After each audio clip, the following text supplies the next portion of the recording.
It's a tale as old as the modern industry. A TV show finds its audience, becomes successful, and flourishes, leading to the grandest move of them all, jumping from the small screen to the big screen. Movies based on TV shows are a frequent occurrence, especially when something proves to be more than successful with its target audience. Be it live action or animation, once you've got a hit, it's only logical to take it to the next level. The stakes are higher, the budget bigger, and the story you can tell is no longer confined to under a half hour with commercials. Now's the time to push that writing staff to their limit and see what adventure awaits these beloved characters. But does it necessarily fit within the existing story? Do you take this opportunity to tell a story within the boundaries of the show, or do you do something entirely off the wall? Do you build on established lore, resolve some unchecked plot beats, or do you go in a new direction entirely? Some series even make a jump from animation to live action, and that can bring a whole other bag of changes to the way you tell your story. Whoa. Live action is trippy. For some series, a big Hollywood movie is a chance to try something new, something different, and not worry about what happens afterwards because the movie will exist as a standalone piece, never affecting the TV story. Dragon Ball is a prime example of this, as their movies are almost always standalone and really can't fit anywhere in continuity. Would you get out of here? Don't come back until I'm paid to discuss you. For others, a movie is a chance to expand on the existing story, build further on the characters, and have events that will have a long and lasting impact on the show going forward, sometimes even serving as the last adventure for those characters. And if your show is good enough to get more than one film, sometimes you get to do both.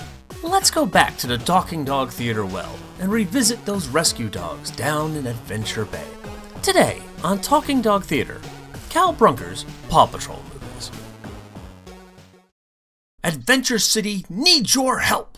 That was the request of a young dachshund pup named Liberty when she made the call to Adventure Bay's heroes. Through implied shenanigans, Mayor Humdinger of Foggy Bottom had gotten himself elected as the new mayor of Adventure City, and with his reputation so well known, nobody in town was expecting a good time with him in office. Ryder and his pups set off for Adventure City, where new dangers, new friends, and some old scars await them.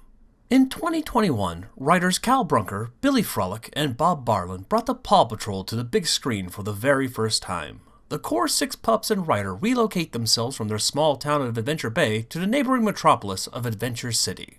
There, they do their best to protect the population from the dangerous changes being made by Mayor Humdinger, and are joined by the newest member of the team, Liberty. While Paw Patrol the movie is not dripping with established lore, being geared as an introduction movie, it does play with it enough that those who grew up with the show will recognize beats and familiar faces from the series. However, the biggest addition to the series is the origins of Chase joining the team. This is kind of a big deal, as previously the series had only shown Rubble's origin story back in Pups Get a Rubble in Season 1. Ah, delicious new lore. Gotta love it. As it is, Paw Patrol the movie could easily stand as its own thing, separate from the TV series and not something you have to reference going forward. However, the events of the movie do cause some impact on the series. Liberty herself shows up in the Season 9 episodes Liberty Makes a New Friend and All Paws on Deck, which means that while Ryder and the team do leave Adventure Bay for a while, they eventually return to their duties in their hometown. But when exactly does the movie take place? Well, thanks to some key designs in the movie, we actually have a fixed point in the TV series where it has to happen before. At the start of the movie, Ryder and the pups are shown using the Paw Patroller to get from Adventure Bay to Adventure City. This vehicle is actually one of the 2 focal points for the timeline of the TV show and the movie interacting. In the Season 8 episode, Pups Stop the Cheetah, the Paw Patroller is completely destroyed and replaced with a brand new model. That means that the movie has to take place before the events of this episode. Our other focal point is the character of Mayor Humdinger. At the end of the movie, Mayor Humdinger becomes the first person to ever be arrested on screen in the Paw Patrol continuity. And that's a pretty legit arrest, seeing as it includes reckless endangerment, gross negligence to safety, a possibly rigged election, kidnapping, and almost destroying the entire city with a weather dominator. No, not that weather dominator. This one. Regardless, it means we should put the movie timeline after Humdinger's last appearance in the show, but before Pups Stop the Cheetah.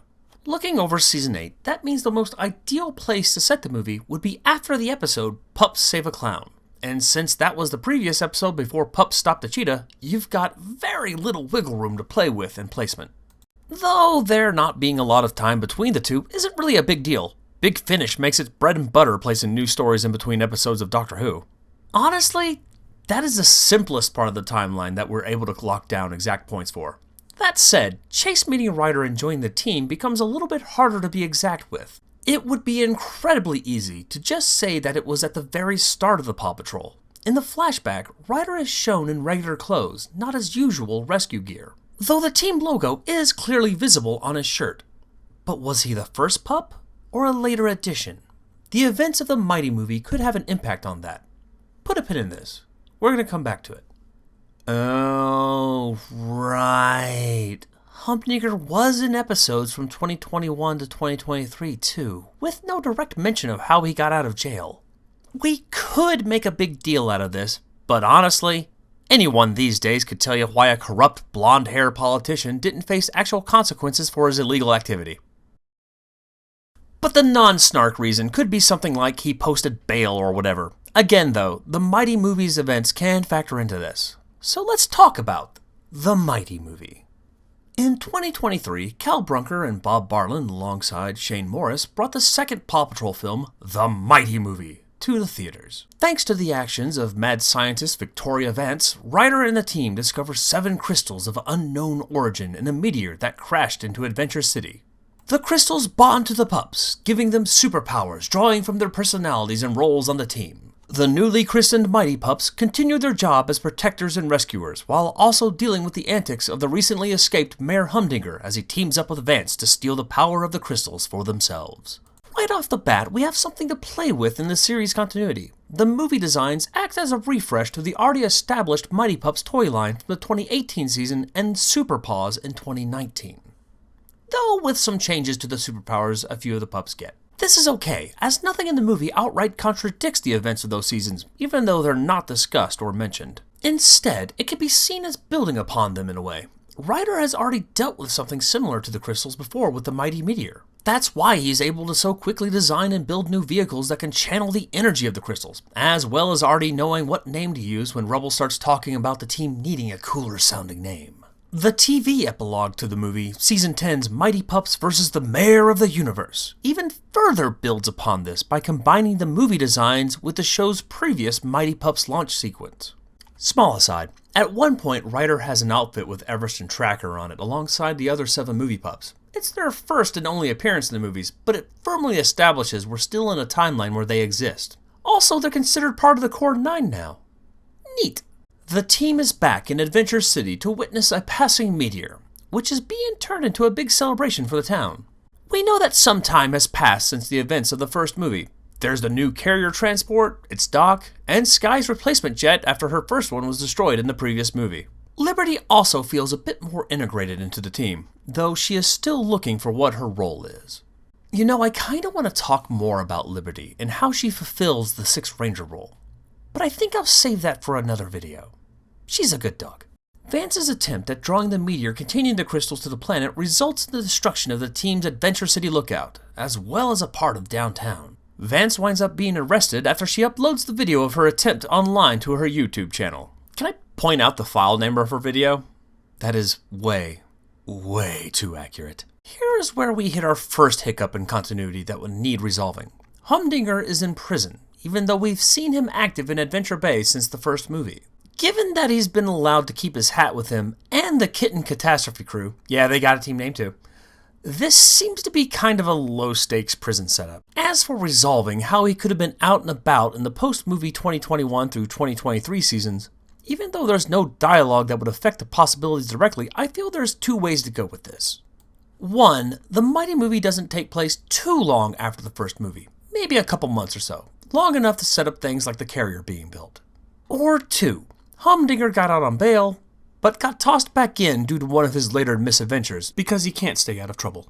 Either work, and neither has an advantage narratively over the other in my opinion. So while it can be viewed as a hiccup between TV and film, it's not anything that would really break continuity.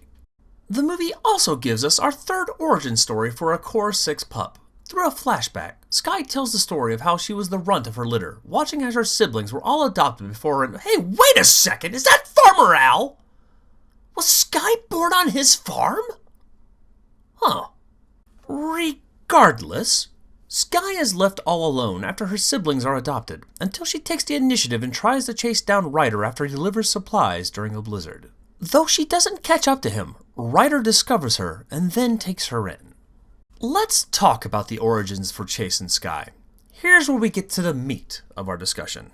While talking with Chase, Skye specifically mentions Ryder not wanting another dog at the time he found her. Ryder himself never says anything like this, so this view can probably be seen as Skye's self-doubt at the time. However, it does establish that when Ryder takes Skye in, the Paw Patrol is already active in some form. We know from episode 12 of season 1, Pups Get a Rubble, that Rubble was the last pup to join the team. This means he joined after both Skye and Chase. And given the size he's depicted at, we know that he's had some time to grow into his current appearance. The same can be said for both Chase and Skye, as they're shown as much smaller pups when Ryder finds them. We actually have hard-to-find ages for Ryder and the team, thanks to official video releases and live show information. Ryder is 10 years old, Chase and Skye are both 7, and it's a bit specific that this is never said to be in dog years. This is a show about talking dogs. They would absolutely make that joke if it was in play. Looking at Chase, Skye, and Rubble in their origin stories, these are definitely younger pups in human years, requiring time to grow up to the appearances that we see in the films. This would also mean that Ryder founded the Paw Patrol before he was 10. His dialogue with Mayor Humdinger in the first film also states that they've been butting heads for a few years at this point. The implications of this is that Ryder could have possibly started the Paw Patrol around the time he was age 6 or 7. Given his intellect, ability to imagine and build, and everything else we've seen of him being a kid genius, this isn't really that far-fetched. Yeah, fetched. Dog puns. You know I love them. But at what point did they join? Since we're shown Ryder already wearing the team logo in Chase's origin, and his traditional ATV turned snowmobile in Skye's, we can assume the team was at least around for a little bit. We've yet to see an origin story for Marshall, Rocky, or Zuma, though we will likely see at least one of them in the upcoming 3rd film in the series.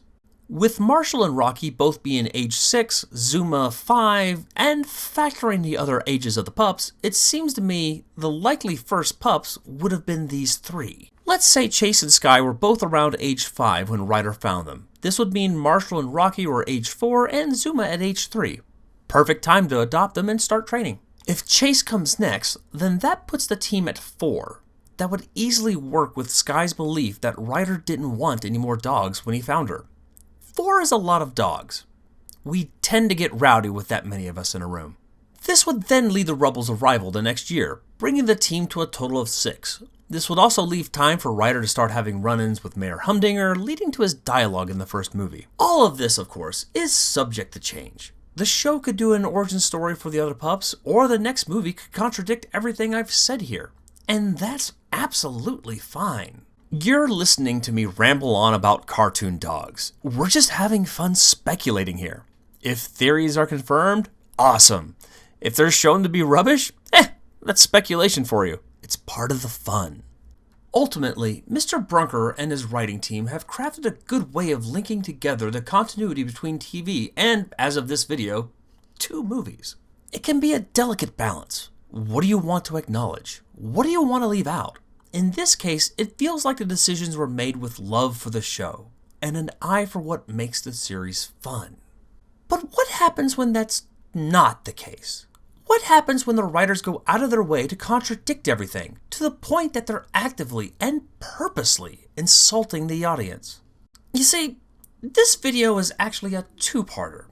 I felt we needed to establish a baseline for when outside writers do things right. That way, what we talk about in part 2 will make even more sense where the writers went wrong. Really wrong.